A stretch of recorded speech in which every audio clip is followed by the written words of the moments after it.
My New Normal podcast. Mark Browne is our guest. We are now in it. Nice. In it to win it.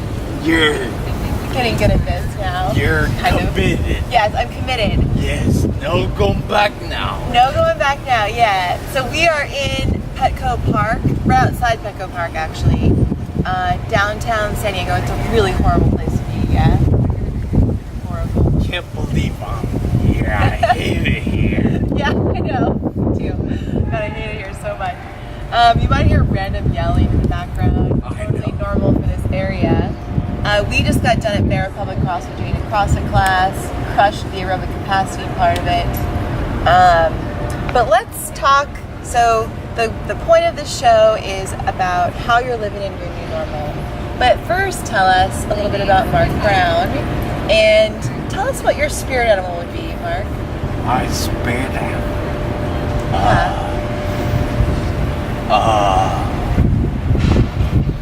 I'd say wolf, I guess. A wolf? Why? Because I think I'm. Oh, look at that wolf, nice, gentle, but I'm vicious, and I don't do tricks. You're not gonna see a wolf in a circus, you know? No, you don't do tricks. You don't do that. You do what? Anyone ask me, can you do this? Can you do that? Get out of here. I'll do whatever I want. That's what a wolf does. I love it. Well, awesome. For those of you listening to this, you've heard my previous episodes. I am a polar bear. If you haven't listened, I'm a polar bear. Big and white, a little vicious, but cuddly too. But can be vicious. Yeah. So we would get along. Yeah. Nice. The wolf and the polar bear. We are top of the food chain. Yes, we are. Heck yes. Okay, so you'd be a wolf, and where are you from, Mark? I'm from San Diego. From San Diego. Born okay. And raised. Born and raised. What part of San Diego? About half an hour up north, Mira Mesa. Mira Mesa, yeah. Okay. That's where I grew up. Got it. Okay. Excellent. So you didn't fall too far from the tree then, just hanging out here. Yeah, I went to Arizona for my job. Right. Got hurt there. Yeah. I came back. Okay. To San Diego because I'm not gonna live in Arizona. Nah. Yeah. I'm not in Arizona. Yeah. There's beautiful desert there. My in-laws live there, but that's about it. It's got good.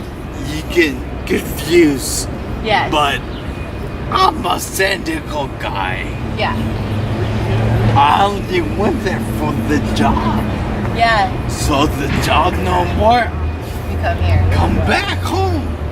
How'd you find out about our adaptive functional fitness class? Zach? Right, okay. Yogi. He does yoga. I know, he keeps trying to get me to do it. Yeah. Well, one day you should. We can all do it together. One day I will. One day we can do it together. Because I lift weights at the YMCA. Oh, right, okay. And he goes there.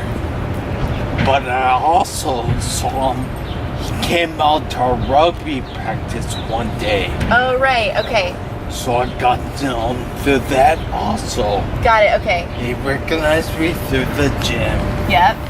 And when I saw him next, she said, try this class out.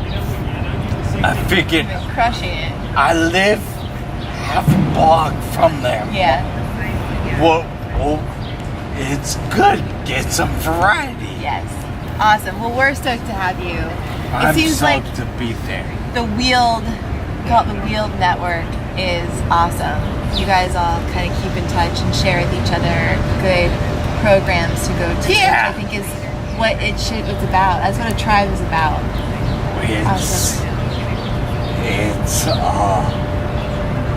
It's a growing community, yes, but Yeah, we look out for Yes. other wheelies. Yep.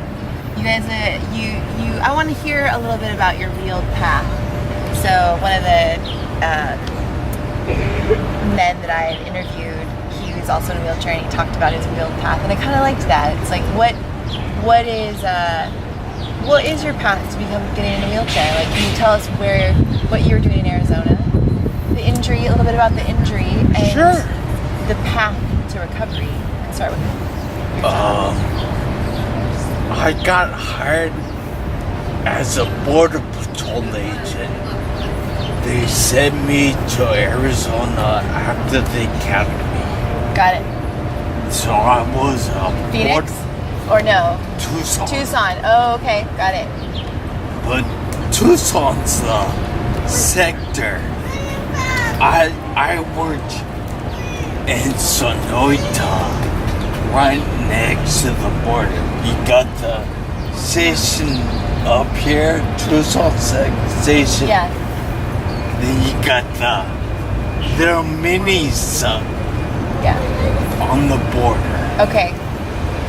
And we rolled over. I got ejected. I broke my collarbone on the door. The right side. Okay. It was like this when I flew up. I hit the door jam or something. Got it. So it broke, Okay. but I had so many other things to worry about. They just let it fuse together. Okay. So now it's like this now. Okay. I can Healed. still feel Yeah. it, yeah. So the bone didn't exactly line up. Didn't line up like Right. this. It's more, now it sits malunion. like this. But yes. it's there. Okay. So I got ejected. I landed on my head, and as I was laying there, of all the places of the truck was rolling behind me, it lands right on me. Great. So, but from here up, other agents came by. They saw the other passengers. Well, where's Mark at? They were like, see those feet? That's him. So it was Right. on top of you completely. Yes. So The truck. yes. So I shattered my pelvis all crapped out. My ankle still has stuff in it. Yeah. I don't know if you can see that scar. Yes. That's one of them. Okay. What else happened? My collarbone, Landed brain. on your head, and then were shattered your pelvis. Then did that turn into a spinal cord injury, or no? It was just It's all brain. all brain. But I also had major internal bleeding. Oh yeah. So the one nurse saved my life big time. The what? The nurse, some nurse, nurse, whatever. They were like, oh, he's not as bad, because I heard stories of people, they pulled me out, lifted the car off, the truck off me, pulled me out, then I was like, sitting there, oh hey, what's up, how you doing? Then, oh, he's, nothing's wrong, he's okay. So, the guys got life-flighted. Wow. They said, oh, just send him in the ambulance, no big deal. Because you were functioning, you seemed to be okay. Yeah. Then the nurse said, I don't know, maybe we should send him in Lifeline. As soon as I got in the helicopter, I was black blood. I was gone. I was in my coma. Yeah. So they lifelined me back to the hospital. So the nurse at the scene said, you need to be Yes. life-flighted. Okay, and you were flown to Tucson Memorial. What was kind of eerie was they said, oh, if you waited 7 more minutes, nothing could be done. I would have been dead. Because I lost a lot of blood inside, yeah. Wow. So if I took the ambulance... Wow. So that nurse did save your life. Phew, yeah. Or she was, yeah. Oh my gosh. Because the road where our station is a remote area. So it would have taken a long time. Right. Oh, yeah. Because you gotta go through a remote area, then to the freeway, then through surface streets, then to the hospital. Right. Instead of just flying there. Yeah. So I got lucky, So it was looking out for you. I guess. That is for sure. Well, heaven didn't want me. Hell didn't want me. So I'm stuck You're here. still here. Still rolling. Oh well. Okay. So None of them wanted me. So Earth wants you right now. I'm gracing you guys. Yes. You guys get my wrath then. Well, we are honored. So when you were in a coma when you got the helicopter, and how Yes. long were you in the coma for? I'd say 4 days. 4 days. Okay. And did your family, were they notified that they came to Arizona? Yes. Okay. First, because they went to my parents' house, and I got the dog, but it became my dad's dog basically, because I got hurt, so he was left with the doggy. Okay. Got it. But he's a big dog. And the agents came to my parents' house to tell them, but they wouldn't go past the gate because the dog was standing up like, who are you guys? Yeah. I'm not going closer, forget that. What kind of dog? He was a half pit bull, Okay. half bull mastiff. Nice. Oh, nice. Huge dog. You got a tat. Show off your biceps, yeah. Let's see. Is Oh, nice. What's his name? Toro. Toro? Oh, that's a sick tattoo. Well, I had the same one on this arm too. Oh, nice. Another face. Oh. Well, it's the same one. Yeah, I like it. I've got 2 arms. Might as well get 2 tattoos. That's right. Yeah. And you got named Toro is the name? Toro and Toro. Yeah. I call him I don't have any, well, I have one tattoo, my finger. Ring finger. That's my really cool tattoo, but when people ask me what my names and my biceps are, you've got Toro. Mine's vicious and delicious. Gotta be. Now you have an excuse of it. Well, this is good. I don't know if I can call any part of my body delicious. Well, maybe Toro. You know, like after sweating, dogs usually like to lick salt. Yeah. Yeah. I've also got the big one on my back. Okay. Pretty much a whole back. Nice. That's awesome. Did you get those after your accident? Yes. Okay. Now, how long ago was your accident?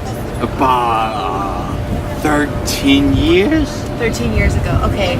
So you landed on the top of your head or the side? On the back. Back. The back. Okay. And did it affect more of your left side or right side or? Well, Yes. it affects my left side, but it was more the back. I think they call it cerebral callosum. Corpus callosum. Corpus callosum, yes. So that's where it was affected? That's the initial impact. Okay. So With how the did that- brain inside the skull, Yes. so it messed up the frontal lobe, the middle lobe, and the back lobe. So my brain is totally screwed. So it's different now. That's why. So Oh well. yeah, it's you have this new brain. Everything's new. Now it did. Can you name off some of the changes that you noticed before injury to now, just in the characteristics? Oh, Movement. Right, you're in a chair. obviously. Yes, but other than that. Other than the obvious. Yeah. Because a lot of the listeners, right, the reason why we're doing this, there are people out there who actually traumatic brain injuries are the leading cause of Yes. dysfunction in our country. One of the leading Yes. causes. More than spinal cord injury, more than cancer.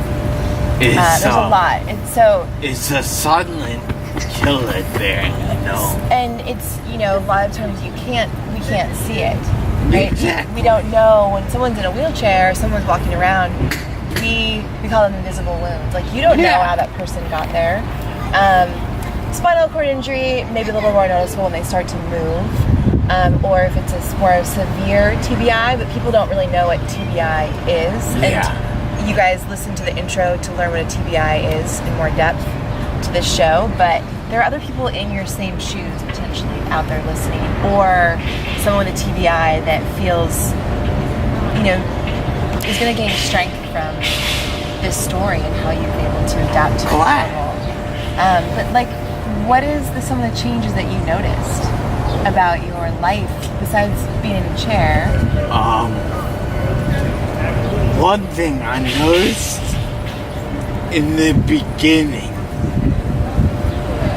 I've seen commercials for it for medication, but it happened to me in the beginning, where sometimes you just laugh uncontrollably out of nowhere, because all your hormones are out of whack. Yep. You could be just sitting there, then I would start laughing for a long time, Right. and then stop. Right. That phase ended. It's after a all certain point. done. A phase. I've learned to control. It's about the characteristics. It's hard to remember now, because I've learned to control my emotions and stuff. I guess in the beginning, your emotions go out of whack. Which is actually very normal. Very normal. So we've learned there's different levels after brain injury. The Rancho Los Amigos has this. It's in LA, near LA, one of the largest traumatic brain injury centers. Yes. And they have these levels, and so we actually will put those in the show notes too, so people can be aware of after someone undergoes a more moderate to severe, sometimes mild, depending on how long someone was out unconscious. When they have a brain injury, there's basically a healing process that happens where you learn to gain control of the emotions again, and thoughts and mannerisms, because things have shifted now. Things have changed. And if your frontal lobe was affected, then part of your personality is also going to change. Were you always this humorous? Yes. Yes, that's awesome. That's awesome. It stayed. It's like, yeah, it did. Good. It's like, yeah. Why? I've always been like, things are whatever. Don't take yourself too seriously. No point. Were you always like that? Always. So, do you think that helped you get through this? Yes, absolutely. Did you ever have a period of depression? No. So your kind of mentality was laugh at yourself, don't take things too seriously. It was that, and okay, life gives you a hand, a dick hand, whatever. Deck cards, whatever. Deck of cards, yeah. Hand, whatever. Yeah. Poker hand. Sure. You get dealt a crappy hand. Toughen up and deal with it, you know? Gotta keep going. Yeah. Shit happens, so well. Yeah. Now what's next then? Yes. Keep going, Yes. you know? So that was that a mentality you had pre-injury too? Yes. So I've noticed with individuals I've talked to and now working more with adaptive athletes, they truly are, we truly are the most resilient humans because typically, and not all people are able to come out of an injury feeling that way. Yeah. But the thing is, I've noticed the characteristics are people who have been resilient beforehand and kind of had this mentality of just keep going, like I've been dealt a bad hand, or be around good people, do positive things, make a positive impact. That helps them in their recovery state. So there's less likely to be depression. And, there's hard. I'm sure recovery and rehab was hard. Oh. I can't even. Nobody can. This whole new life, it's all hard. Yeah. Even now it's hard. Some things are easier, yeah, but no matter what you do, it's hard. Right, but you because deal it's hard, with it. you just don't quit. Yeah. One of the things I remember having you in class for the first couple of weeks when I asked you about, I know your left side, right, is the weaker side? Yes. And most likely that is due to where most of the brain injury was. Yes. So typically if someone, so for listeners, above we call it the medulla oblongata, if there's an injury above that in the brain stem, so the medulla oblongata is in the brain stem, if there's injury above that, it can cause weakness on the left side. But if you have also part of brain injury on the left side, especially where the broca's area, which is being able to say things. Speech, yes. So that will affect speech. But so if you have more injury on the right, it can affect the left side. If you have more injury on the left, it can affect the right. But even so, there still is a way to build strength, even post. So typically someone rehabs, after 12 months is when kind of that time frame of you're going to return to as much function as you possibly can within that 12. Like rehab can't really go past 12 months. Exactly. Unless they're working with you in, like we do here, which is why we love this, because we're taking people post-injury years and years and saying, what is next? Like, it's not just about rehab. Yes. Like, everyone should always be doing prehab on themselves. It's Exactly. getting strong, building your left side as strong as possible, building your right side as strong as possible. Exactly what you're saying. My rehab said, there's nothing can be done for you. We've done all we can. So it's like they lay the basics, the tracks. Yeah. It's up to me to build on it. I have deficiencies in my left side. What do I have to do to make it, to overcome it? Yes. So Right. whatever I do, Yes. I'm aware. Yes. Okay. oh, that's Papa. Think of a new way of doing it, or so may not be, could be just something simple like taking out the garbage or washing dishes. What's the best way for me to do that? It may not be regular, normal, what you did before, but you get it done some way, somehow. Your body, so I find it extremely powerful to know that the brain can still change, right? Yes. Even after an injury, even a year out, like there's this concept of neuroplasticity. Like you can change your brain by the way you think. Can change, and you know the way you think positively, but constantly pushing for what's next. Even your strength, right? There may never be, the left side may never actually be as strong as the right, but it can be as strong as possible. Like there's no reason for you to not train. And I think that's really important for listeners, is that there are going to be other people in your shoes. Absolutely. And there's no reason to stay sedentary. Absolutely. You said it correctly. Don't be afraid of, working.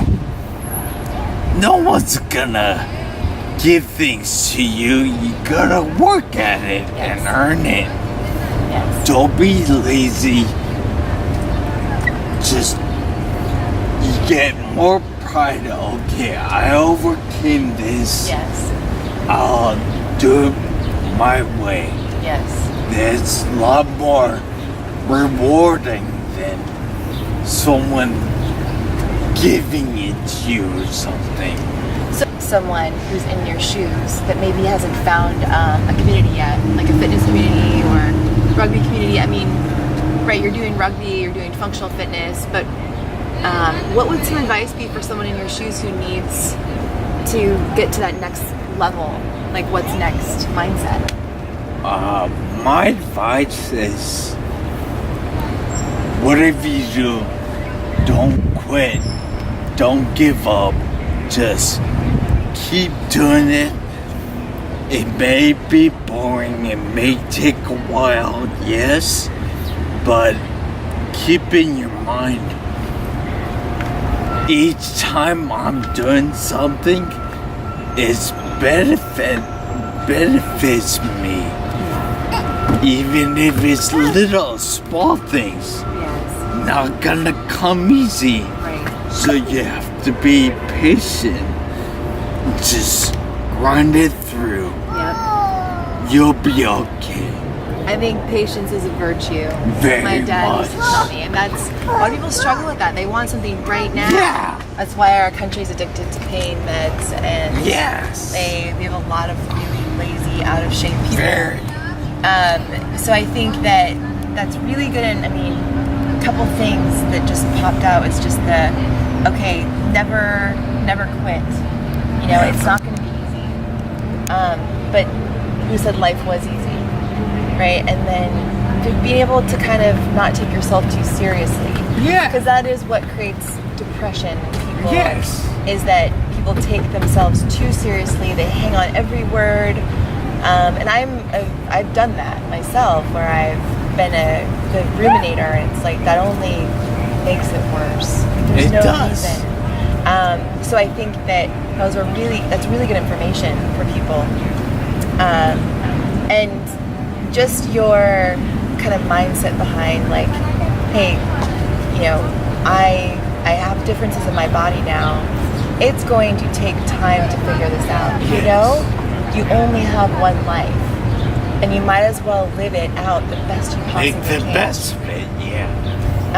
And one of the things I think about though is how I know a lot of people can't understand what it's like in their shoes, right? We've had to overcome a lot of things. I mean, everyone has to find a new normal at some point. Everyone can adapt, but when you overcome a serious injury like this, which has completely changed your life completely, what do you do about other people that just don't get it?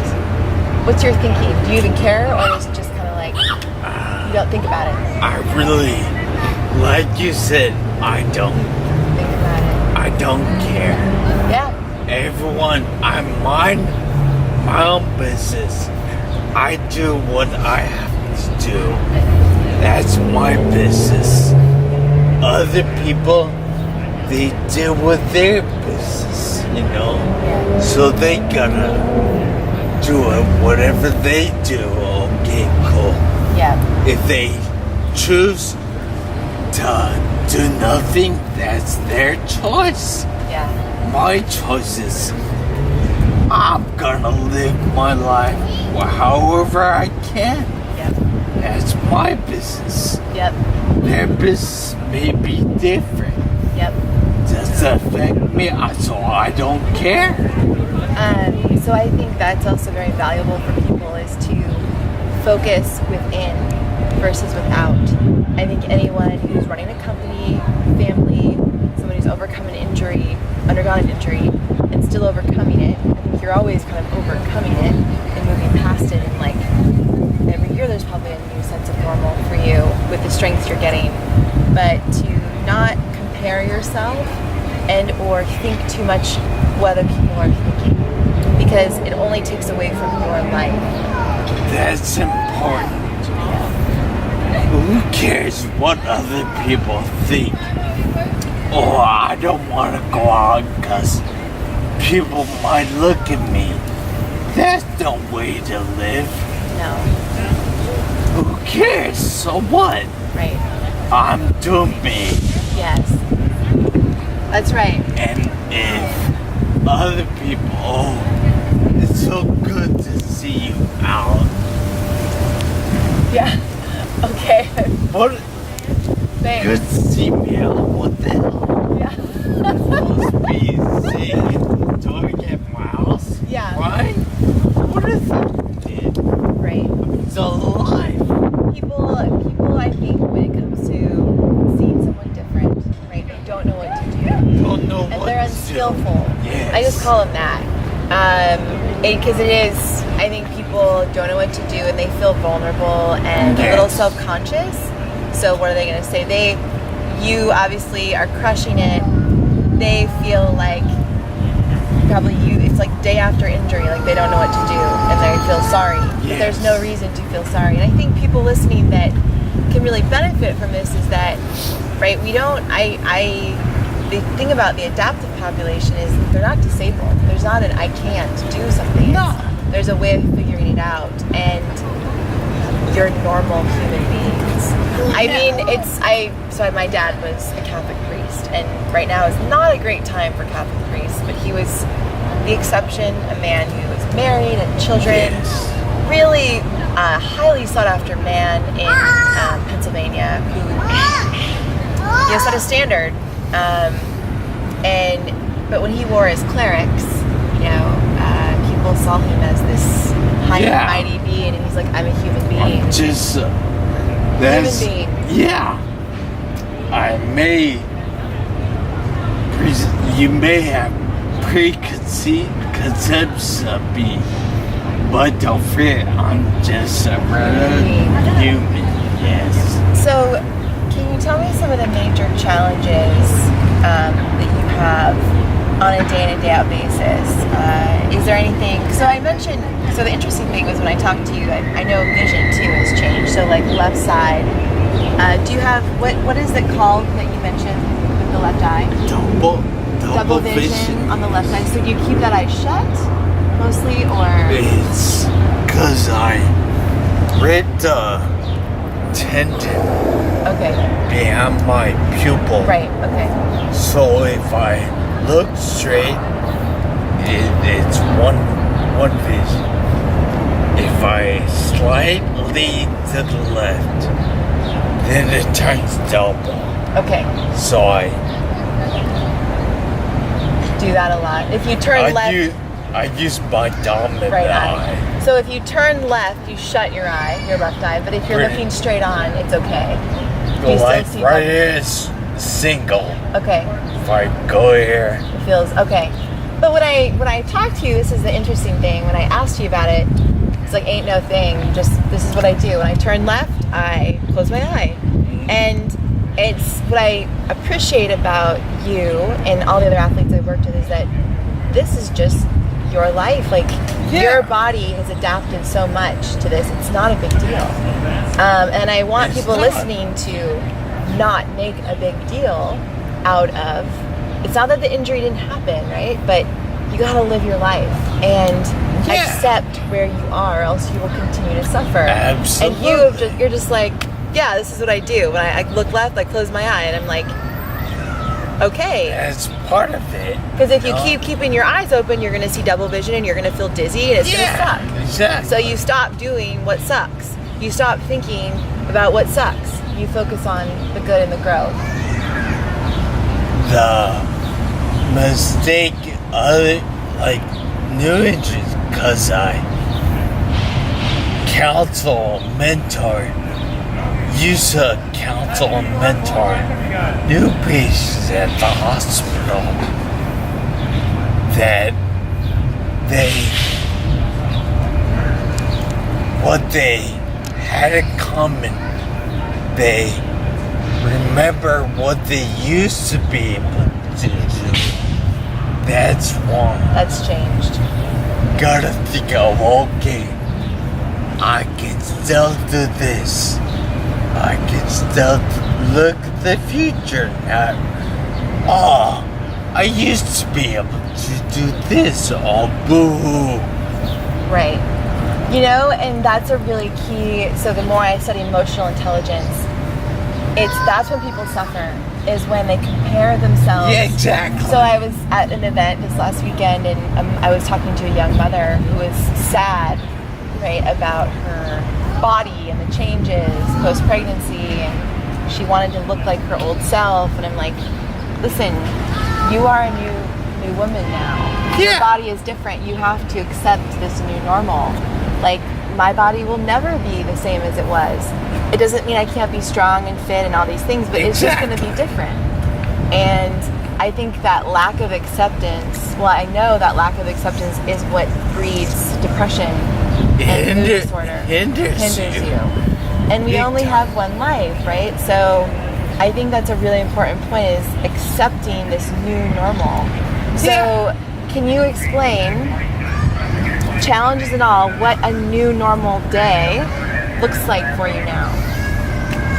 And it's okay, it doesn't have to be anything extravagant, but what is waking up and getting ready for the day, breakfast look like? Well, I live on my own, yes, but I wake up like at 6:30. I have this, hand cycle. Yeah. But I've got a hand cycle, but I've got rollers like a trainer, so you can roll the front wheel, roll back, so it's like a treadmill. Yeah. So you just cranking it. At 6:30 a.m. Well, 7. 7. Okay, you wake up. Sorry, wake up. I kick back for half an hour, get ready, then I get on it for I'd say 30 to 40 minutes. Then I start my day. Yeah. But I think I do the fitness because the underlining theme is getting fit for life so I can do other things. But also, I've got rugby season.